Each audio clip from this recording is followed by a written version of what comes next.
Good morning students. आसना ने एक question पूछा था कि उसे electric field and electric flux समझ में नहीं आ रहा है, तो आज मैं उसी को समझाने की कोशिश करने जा रहा हूँ कि हम इलेक्ट्रिक फील्ड लाइंस और इलेक्ट्रिक फ्लक्स को कैसे समझ सकते हैं। इलेक्ट्रिक फील्ड लाइंस की ज़रूरत क्यों पड़ी? तो सबसे पहले मैं ये बता दूं कि अगर हम मैकेनिक्स का एग्जांपल लेकर यहाँ अप्लाई करते हैं तो बहुत इजीली हम समझ पाएंगे कि इलेक्ट्रिक फील्ड क्या होता है। सपोज करो कि हम मैकेनिक्स में किसी बॉडी पे फोर्स लगाना चाहते हैं,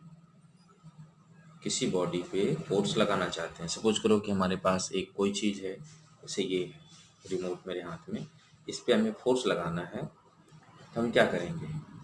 we have to apply force on this with our hand, means we have to go in contact with the remote। अगर हम बिना इसे टच किए दूर से ही ऐसे फोर्स लगा रहे हैं, जैसे मान लो पेन से ही मैं फोर्स लगाना चाहता हूँ लेकिन दूर से ऐसे, तो हम फोर्स नहीं लगा सकते तब तक जब तक कि हम इस पेन के थ्रू इसको टच नहीं करते हैं। तो जब हम इसको टच करते हैं तो बहुत इजली इस पे हम फोर्स लगा पाते हैं और इसे डिस्प्लेस कर पाते हैं। उसी तरह से सपोज करो कि हमारे पास कोई चार्ज है जो इस कॉपी के ऊपर यहाँ रखा हुआ है, कोई चार्ज है जो यहाँ पे रखा हुआ है। सपोज करो ये चार्ज है, ये इसके ऊपर रखा हुआ है और हम इस पे फोर्स लगाना चाहते हैं। तो हम क्या करते हैं कि इस चार्ज के पास अगर दूसरा कोई चार्ज लाते हैं तो, या कोई चार्ज बॉडी लाते हैं, तो वो ये चार्ज को या तो अट्रैक्ट करता है या फिर रिपेल करता है। यानी कि हम एक चार्ज के द्वारा दूसरे चार्ज पे फोर्स लगा पाते हैं। तो इमेजिन करो कि आखिर इस चार्ज ने इस पे फोर्स कैसे लगाया। इस तरह से ये मैजिक लगता है कि इतने दूर से इसके ऊपर फोर्स कैसे लगाया। तो मैकेनिक्स हमें हेल्प करता है समझने में कि फोर्स लगाने के लिए हमको किसी बॉडी के कांटेक्ट में आना ही पड़ेगा। तो चार्ज के केस में हम कांटेक्ट में कैसे आ पा रहा है, इसी बात को समझने के लिए सबसे पहले फैराडे ने ये कंसेप्ट दिया इलेक्ट्रिक फील्ड का। तो आइए मैं इसको थोड़ा सा एक फिगर के माध्यम से समझाने की कोशिश करता हूँ। तो फैराडे ने ये आइडिया दिया कि अगर हम सपोज कर लेते हैं हमारे पास कोई चार्ज है, इलेक्ट्रिक फील्ड लाइन्स हमें समझना है, इलेक्ट्रिक फील्ड लाइन्स। फैराडे ने आइडिया दिया कि अगर हमारे पास कोई एक चार्ज यहाँ पे है और यहाँ पे फोर्स लगाना है किसी दूसरे चार्ज के द्वारा, तो इस चार्ज से, जैसे ये चार्ज यहाँ रखेंगे, तो इस चार्ज के द्वारा, सपोज करो इस चार्ज को मैंने स्मॉल क्यू रखा, ये कैपिटल क्यू लिया जिसपे फोर्स लगना है। तो इस चार्ज के चारों ओर speed of light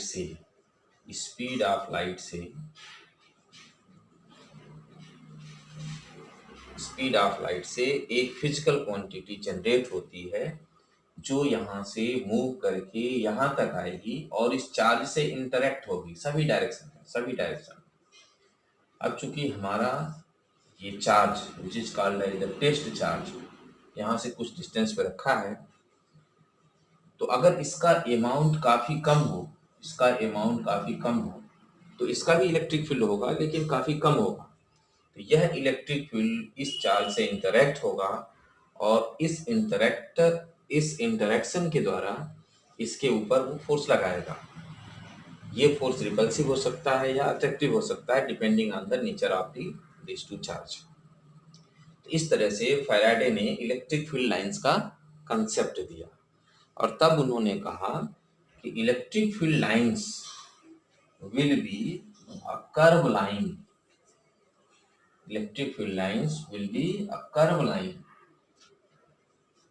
which will be started from positive charge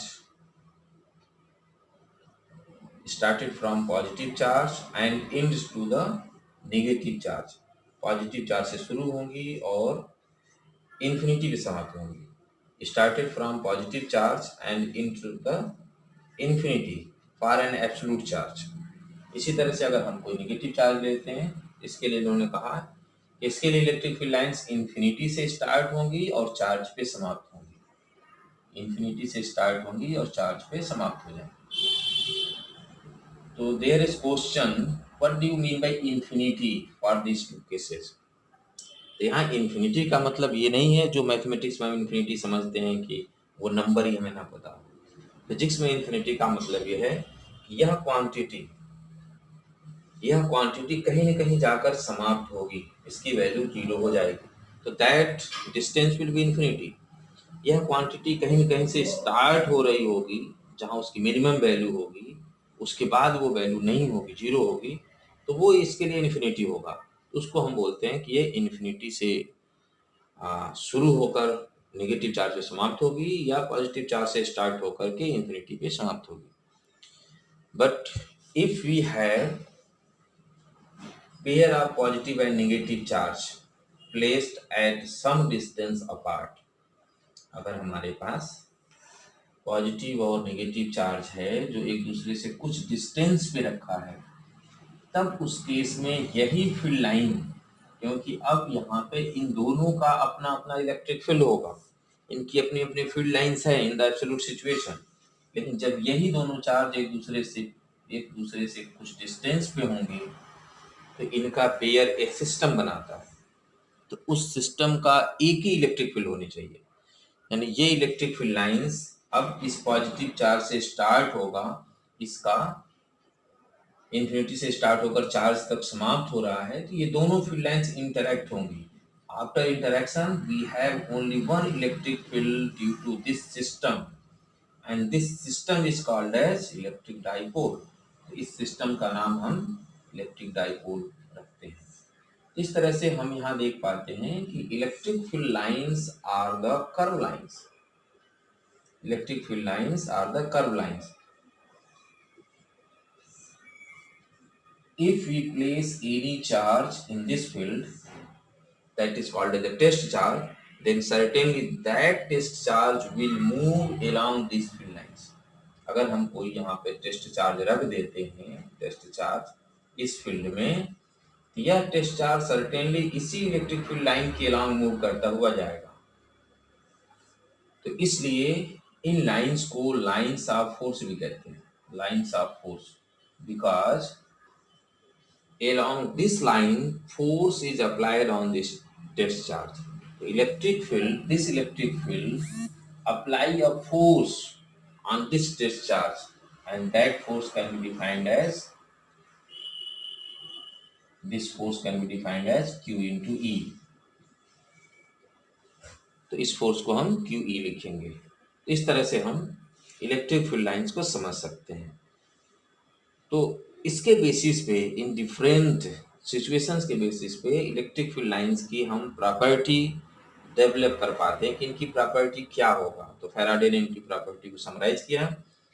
अभी हमने बताया कि for absolute positive charge electric field lines started from charge and into infinity, this is the one property.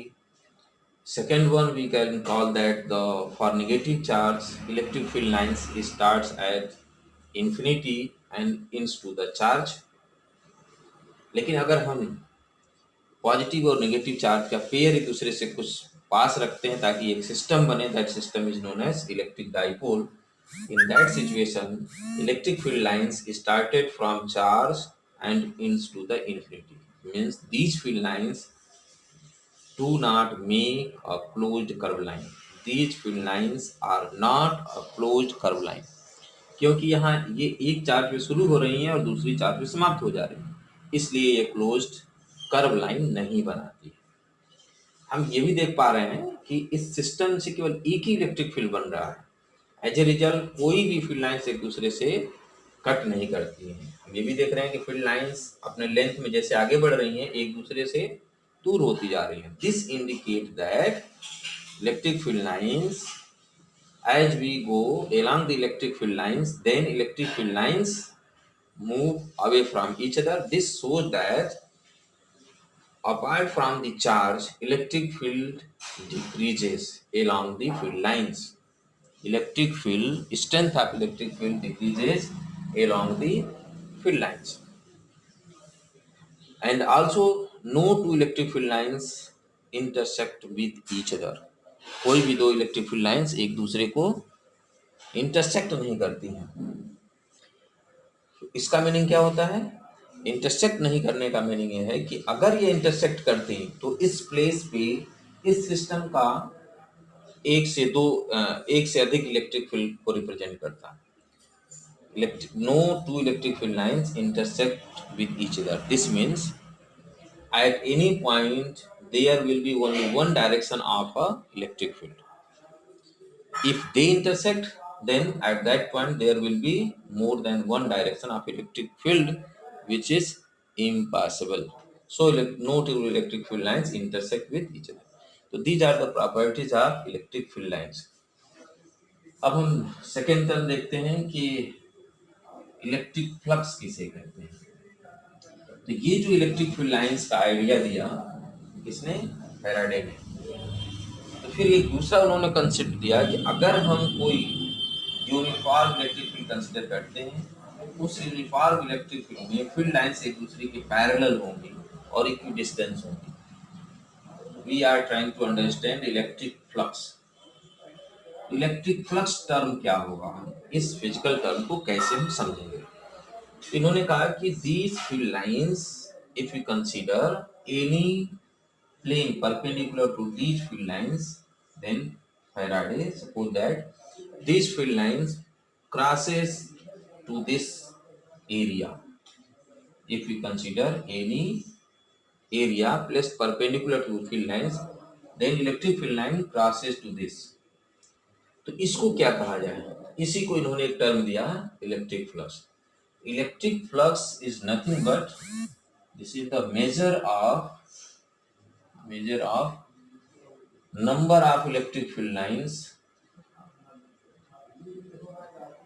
number of electric field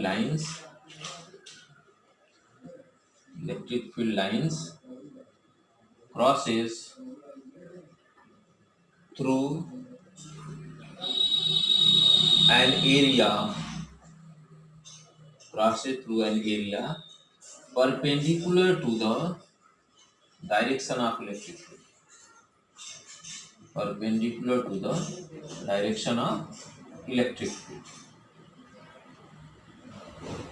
Perpendicular to the direction of electric field. तब question है कि ये तो concept हो गया। अब ये measure of number of electric field lines का क्या मतलब है? इसका मतलब नहीं कि बस एक काउंट कर ले 1 2 3 4 लाइंस जा रही हैं तो इन 4 लाइंस को हम फ्लक्स कहेंगे। इसलिए टर्म दिया गया है measure of electric field lines. इसको मेजर कैसे किया जाए? तो this measurement can be done by using the vector product, because electric field is also a vector and area of this surface is also a vector. If we have area vector of this surface is this, which is always along the normal to the surface. तो अगर हम unit vector normal ले लेते हैं, इसी के along इसका area होगा क्योंकि यह इस इलेक्ट्रिक फील्ड के परपेंडिकुलर रखा है। तो in this situation the electric flux which is represented by letter phi. Electric flux for this will be equal to E dot A. Electric flux is measured by the dot product of. We can say that electric flux is measured by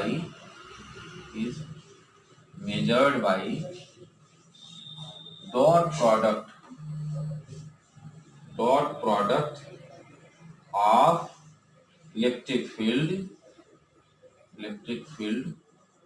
and area, because these two are vector quantity. तो इस dot product से major कर सकते हैं। तो this will be equal to E A cos theta. तो this is the flux.